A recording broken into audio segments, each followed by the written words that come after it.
15મી August આવી રહી છે, આપણો આઝાદી દિવસ. પણ ખરેખર શું આપણે આઝાદીનો મિનિંગ સમજ્યા છીએ?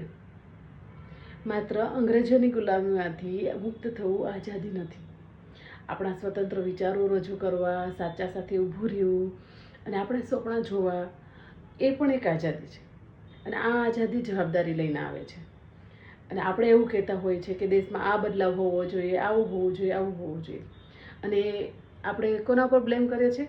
કે સરકાર કે કોઈ વ્યવસ્થાતંત્ર એમને કહીએ છીએ, એના ઉપર જવાબદારી ઠાલવીએ છીએ કે એ વ્યક્તિનો વાંક કાઢીએ છીએ. પરંતુ આપણી ફરજ શું હોય છે? અને માત્ર દેશ કંઈક ખાલી સરકારથી નથી બનતો. દેશ એટલે આપણી જવાબદારી, આપણી ઈમાનદારી, આપણી ફરજ અને આપણું કર્મ. આપણે એવો દેશ બનાવવાનો છે કે ભવિષ્યમાં લોકો ગર્વથી કહી શકે કે અમારો દેશ છે. અને આપણે એવા કોઈ વ્યક્તિની રાહ નથી જોવાની. કોઈ એવો વ્યક્તિ આવે અને આપણા દેશમાં બદલાવ લાવે. એક ઈમાનદાર વ્યક્તિ બદલાવ લાવી શકે છે, એક સાચો માણસ બદલાવ લાવી શકે છે, એક નાનું સારું કામ પણ બદલાવ લાવી શકે છે. તો આપણે એકવાર વિચારવું જોઈએ. હંમેશા આપણે એવું કહેતા હોય છે કે દેશે આપણને શું આપ્યું, આપણા માટે શું કરે છે. આપણે વિચારવું જોઈએ કે આપણે દેશ માટે શું કર્યું. સાચું કહ્યું ને?